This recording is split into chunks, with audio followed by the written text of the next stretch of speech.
estamos aqui em um momento de muita alegria, de energia positiva, de dinamismo, de fé, de esperança, de otimismo.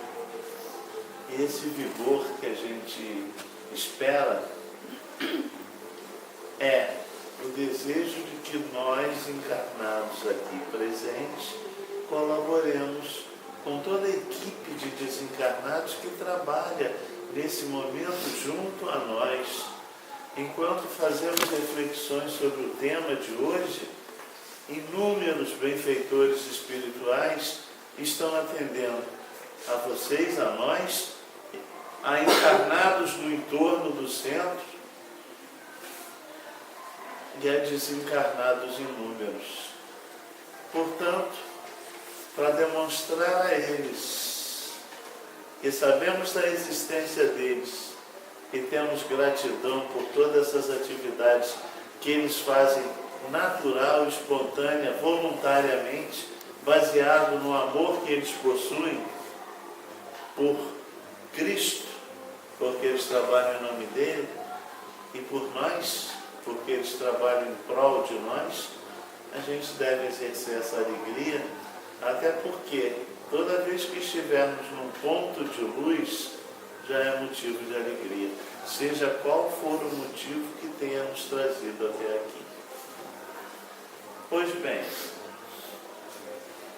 depois desse boa noite vigoroso, é claro que eu tenho forças para falar sobre o dom de curar.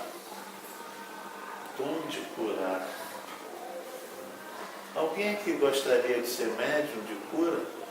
Sinceramente. Não, com certeza, eu gostaria. Uma, quem mais? Duas, três, quatro, cinco. E por que não são? Estou estudando. Hã? O texto que nós estudamos hoje nos diz com toda clareza que todos nós temos esse dom num estado latente, uma sementinha dentro dele. Existia um cientista na Terra chamado Lamarck, que criou a teoria do uso e do desuso, fazendo experiências com animais e até com plantas. Descobriu que determinados organismos na planta se desenvolvem por necessidade dela. E em animais, determinados órgãos, membros, se desenvolvem em função da necessidade deles. Pela necessidade de uso, eles usam mais aquele membro ou aquele órgão, e com isso, ao longo do tempo, vamos dar um exemplo simples, claro e conhecido. A girafa, ela tem um pescoço grande por mania de grandeza. Vocês acham isso? Só porque ela quer se sentir lá em cima, olhando cá para baixo? Não. Houve um desenvolvimento natural das primeiras girafas numa região onde, sendo ela herbívora, só se alimentando de plantas, de folhas, só tinha locais altos, árvores altas com alimento para ela. E as primeiras girafas tinham que se esforçar para adquirir o alimento. Com isso esticavam o pescoço. É a questão da necessidade. Ao ser vivo, sempre resta 3 alternativas: se adaptar, migrar ou morrer. Como morrer ninguém quer, nem planta, nem animais inferiores, nem minerais, e muito menos nós, embora a morte seja uma coisa natural, nós saibamos disso, mas perguntar a alguém: quer morrer agora? Eu tenho certeza que a resposta é não. A resposta é não. Nós que estamos na doutrina espírita temos já a convicção, pelo exercício natural do livre-arbítrio, na leitura, no estudo, e encontrando no estudo todo o amparo toda a convicção, toda a exemplificação de uma vida outra que não a material, como sendo a verdadeira,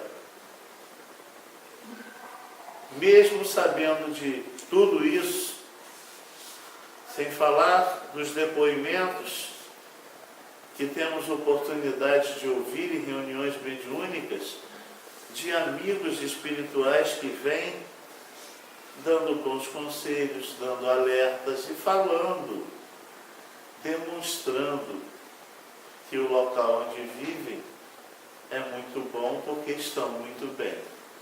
Pois bem, mesmo assim, nós gostamos da vida aqui, nós temos entes queridos, pessoas ligadas a nós, não só os familiares, mas amigos, temos coisas, a carreira, temos coisas que nos dão prazer, né? Então, vamos lá, morrer ninguém quer, nem sempre dá para migrar, fugir da situação, aí acaba restando o quê? A adaptação. É essa adaptação que é a mais comum ao ser humano.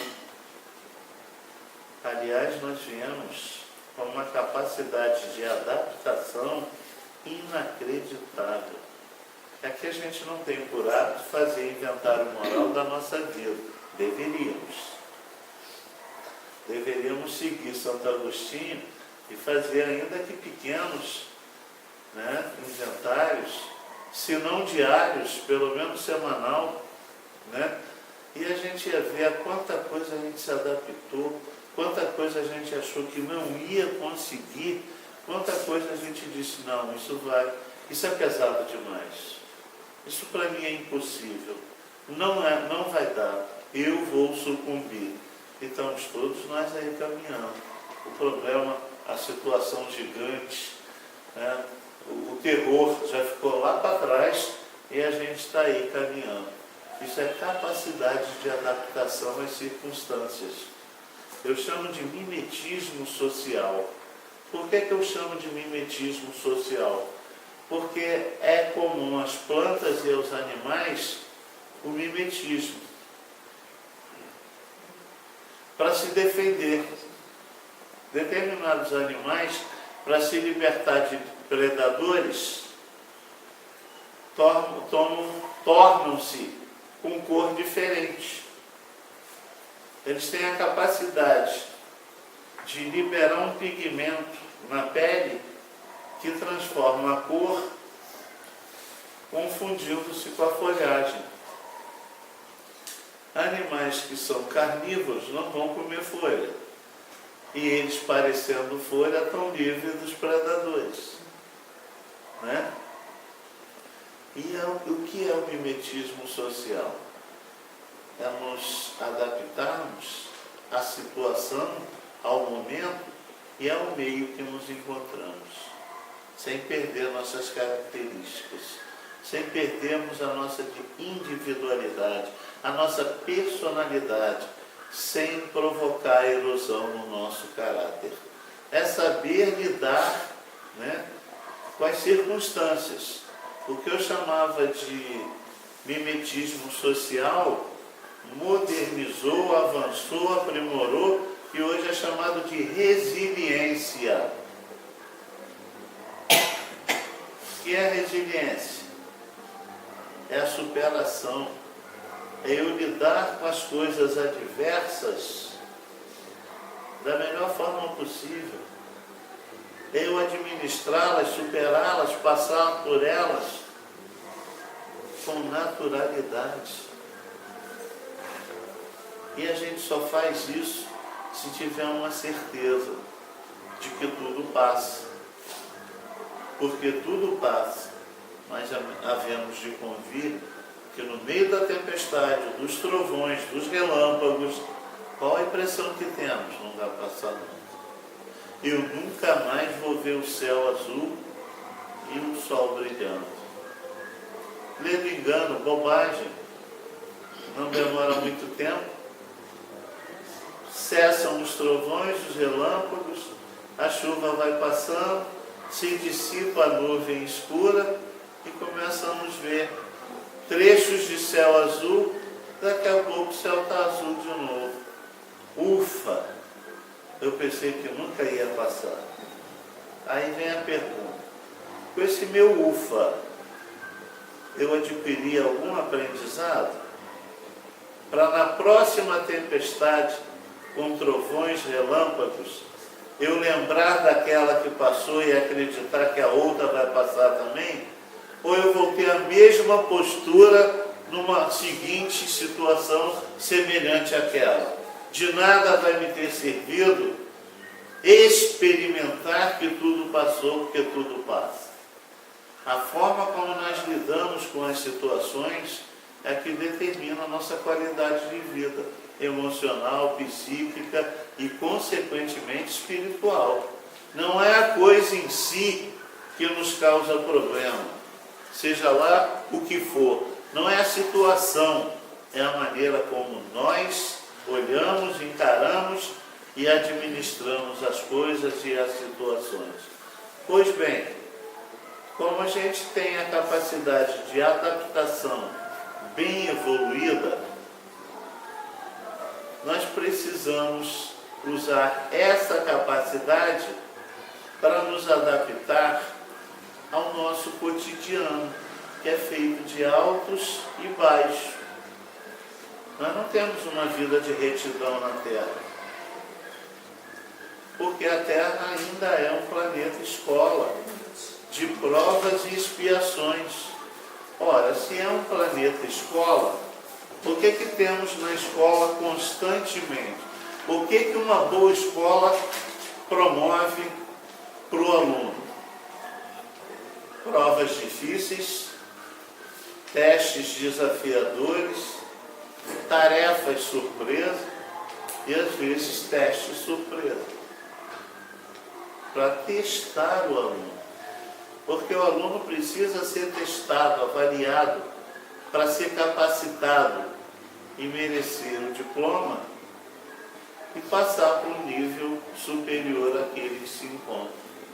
Se o aluno vai ali, só frequenta a escola, numa boa, nada lhe é cobrado, nada lhe é exigido, não há nenhuma oportunidade dele demonstrar nenhuma modalidade de conhecimento, o que implica dizer que ele, assimilando ou não o que está sendo passado, prestando atenção ou não no que está sendo passado, não vai fazer diferença nenhuma. Numa escola boa não é assim que funciona. Como o planeta Terra é uma escola eficaz, nós temos naturalmente altos e baixos, que são os testes, são as provas. E como é que a gente faz para lidar com isso da melhor forma possível? Porque se não lidarmos da melhor forma possível, vamos lidar da pior forma possível. E ao lidar da pior forma possível, intempéries outras nos acontecem. Estamos expostos a mais problemas do que aqueles que já estamos enfrentando. Um deles, comum, corriqueiro e bastante grave, é o adoecimento de nós outros. Alguém já imaginou uma vida sem doença? Seria muito bom. Seria muito bom. Mas por que a doença? Da onde vem a doença? Qual a origem da doença? Ela cai do céu igual chuva? Ela tem geração espontânea? Ela brota? Quem aqui me arrisca a dar uma origem da doença? Como é que ela surge? Da onde vem a doença que nos acomete? Bom, dizem que não tem doença, né? Tem doentes. Então, aí a gente já fica, se não tem doença, tem doente. Então, sei da onde? Somos nós, provocando. Necessidade. Olha o raciocínio da Cláudia, brilhante. Não precisa nem fazer prova esse mês, tá? Que bom. Sua nota já está lançada. Eu fui doente. A origem da doença está em nós. Quem primeiro fica doente é o espírito, depois passa para o corpo físico. Nós não podemos deixar também de lembrar que nós somos um misto quente, gente. Como é que você faz o misto quente? Como é que é? Composto de que o misto quente? Quantos componentes? Queijo, presunto. 3. Nós também somos um misto quente. 3 componentes. Corpo material, corpo perispiritual e corpo espiritual. Pode comer com sal. Sabe? Claro. Por isso que eu gosto desses exemplos. Então, gente, eles interagem. Eu preciso cuidar do meu corpo, porque ele tem reflexo no meu perispírito. Eu preciso cuidar de mim, espírito, porque eu tenho influência no meu corpo físico, que é a minha roupagem atual. Quando eu, por invigilância, nós ficamos doentes por invigilância nossa. Pensamentos errados, sentimentos errados, palavras erradas e hábitos errados. Se nós aprendêssemos a sentir, pensar, falar e fazer, ninguém ficava doente. Pois bem, mas a doença é uma realidade, o que nos leva a querer nos livrar dela, natural. É o princípio e o instinto da conservação. Como seria bom eu poder curar a mim e a outros. Mas isso aí, o dom de curar tem que ser assim com Deus, ó. Peixinho dele. Ele distribuiu essa situação para pouquíssimos. Só quem está assim com ele. Mentira. Não corresponde à realidade.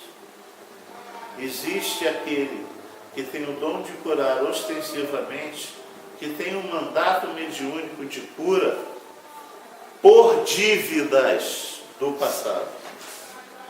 Todo médium é um belo devedor.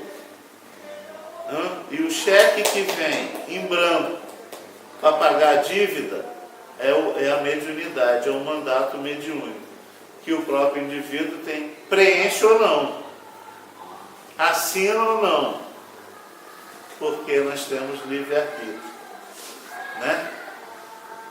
A escolha de cada um e a consequência também, porque somos livres para escolher, mas nos tornamos escravos das consequências das nossas escolhas. E uma das escolhas que traz consequência mais trágica é a omissão, é o não fazer.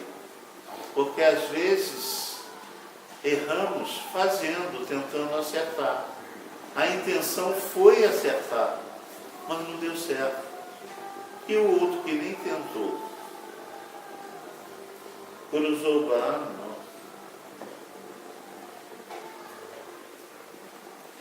Aí Deus vai dar um grito lá de cima, sentado no trono dele. Não é assim que ele fica, sentadinho lá no trono? Não? Me ensinaram isso. Me ensinaram errado? Me ensinaram errado? Sim. Nossa, eu preciso rever meus valores, então. Imagine Deus ecoando no universo. Você vai ter que fazer porque contratou. Ia ser um negócio grave, né? Porque ia ter barulho, gente enlouquecendo. Ia ser um barulho É isso aí, ia ter gente enlouquecendo. Os trovões. Porque tem muito mais gente, pessoas se omitindo do que fazendo. Ele não grita, mas reserva um local para os que se omitiram quando passar por lá ser acolhido, porque vão precisar. Quando der de cara com a consciência, é a primeira coisa que a gente encontra depois do desencarne, o primeiro encontro é com a nossa consciência. Né? Imagine um painel passando toda a nossa vida. É assim que funciona. Ninguém nunca ouviu depoimento de quase morte, pessoas que tiveram experiência de quase morte, em que passa o filme todo da vida, desde a infância. Eu já vivi isso, e é verdade, é real, é puro. Né? Eu sabia que isso acontecia, mas nunca tinha constatado. Num dado momento da minha vida, que eu fui do outro lado e voltei, porque eles disseram aqui, não, cartão vermelho. Eu falei, nossa, eu sou bom demais, não me querem de um lado nem do outro. Está feia a coisa pro meu lado, então deixa eu voltar para lá. Aí voltei. Quando a gente passa definitivamente, a primeira coisa que nós encontramos com clareza é a nossa consciência.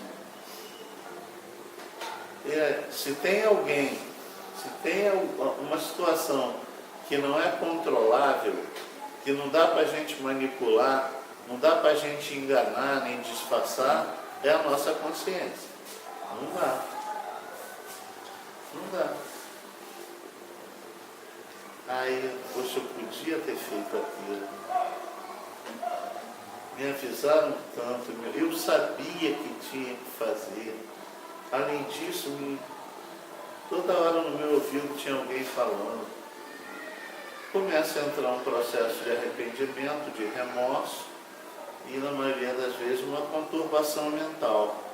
Por isso são acolhidos numa região do espaço chamados mensageiros.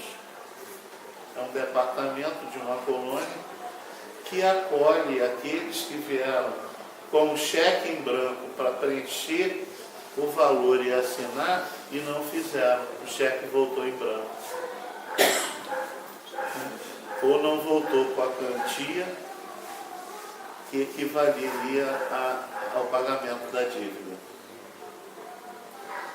E ali vem dor, vem arrependimento, vem desespero, vem a vontade de voltar ontem, mas não pode ser assim. E aí começa primeiro um trabalho de reequilíbrio mental, emocional, de conscientização novamente, para preparar a pessoa, o indivíduo, para voltar da estaca zero. Então você vai começar tudo de novo. Eu sempre acho que deve ser horrível falhar. E eu devo ter no meu arquivo, porque quantas encarnações eu falhei? Nenhum bom contador conseguiria contabilizar. Isso fica lá no fundo do nosso arquivo. Nessa encarnação, eu nunca experimentei reprovação. Mas um dos meus defeitos é ser muito observador. Eu ficava vendo, na minha época de colégio, aqueles colegas que ficavam reprovados, até de outras turmas. Na hora do recreio eu observava o semblante deles, principalmente no início do ano. Eu achava desolador. Por quê? Lá no recreio estava a turma que era dele reunida de um lado, batendo papo, lanchando, brincando. A turma que era dele, que já vinha de outra série, já estava enturmada, mas que ele não conhecia e nem era enturmado nela, no outro lugar. E ele num terceiro lugar isolado. E aí eu ficava, mesmo jovenzinho, tentando imaginar o que se passava na cabeça daquele garoto ou daquela garota. O profundo arrependimento de não ter estudado um pouco mais para ter passado e ter dado seguimento natural como os colegas que estavam ali. E naquele momento ele profundamente deslocado, nem numa tribo e nem na outra. E é por isso que tem esse departamento de acolhimento, para que, o que chamam de médiuns fracassados, para quem é médium? todos nós, em estado latente. Mas com mandato mediúnico, nem todos. Por isso que eu disse, quem tem um mandato mediúnico é porque tem muita dívida. E é uma forma de quitar. Tem uma historinha que eu gosto de contar sempre, que serve para mim. Uma forma de quitar sem dor. Antes, Sem dor. com certeza. Vou contar uma historinha que eu conto sempre nas palestras e também quando trabalho com o livro dos médiuns, que é uma história que primeiro é para mim. Tudo que eu falo é primeiro para mim, porque a distância entre a minha boca e o meu ouvido é muito pequena. É que ao falar para mim, vocês ouvem nossos irmãos desencarnados, inúmeros. Eu não posso calcular quantos desencarnados estão nos dando a alegria de compartilhar conosco desse momento sagrado. E quantos encarnados também. E encarnados fora do corpo. Né? Vou tirar aqui uma dúvida que possa surgir, que é a que eu tinha também. Certa vez um trabalhador espiritual conversando comigo, ele disse da responsabilidade de falar. E ele dizendo que não eram só os encarnados, a quantidade muito maior de desencarnados e de encarnados fora do corpo. Quando ele falou isso, eu pensei assim, ué, mas tem muita gente dormindo cedo demais. Ou será que são só os doentes que estão dormindo naquela hora? Ou estão sob efeito de alguma medicação adormecida? Eu pensando, trabalhador espiritual é o meu pensamento, obviamente, ele disse para mim, você está esquecendo dos nossos irmãos de outras terras? Aí, desculpe, países com fuso horário diferente do nosso, em que nesse momento é plena madrugada. Países esses onde não há doutrina espírita divulgada, às vezes nem o conhecimento. Esses meninos e meninas são tirados do corpo enquanto o corpo adormece e vêm para os pontos de luz do Brasil que estão em atividade doutrinária para aprender. Né? Aí eu fiquei pensando, mas eles acordam, não lembra que a maioria das pessoas... Quem lembra do que acontece durante a noite? Do que é chamado de sonho? Às vezes. Ultimamente eu tenho lembrado muito. A maioria tem dificuldade de lembrar, tem gente que não lembra de nada e tem quem lembre com toda clareza. Isso varia de indivíduo para indivíduo. Não é privilégio nem falta de privilégio lembrar ou não lembrar. É característica. O que é sonho, gente? Vamos esquecer a definição de Freud, que dizia que era a realização de desejos frustrados. E vamos partir para uma realidade mais ampla, mais avançada. O que é sonho? Experiências que vivenciamos fora do corpo. Nossa, parecia real. Não parecia real, é real. Qual a diferença do chamado sonho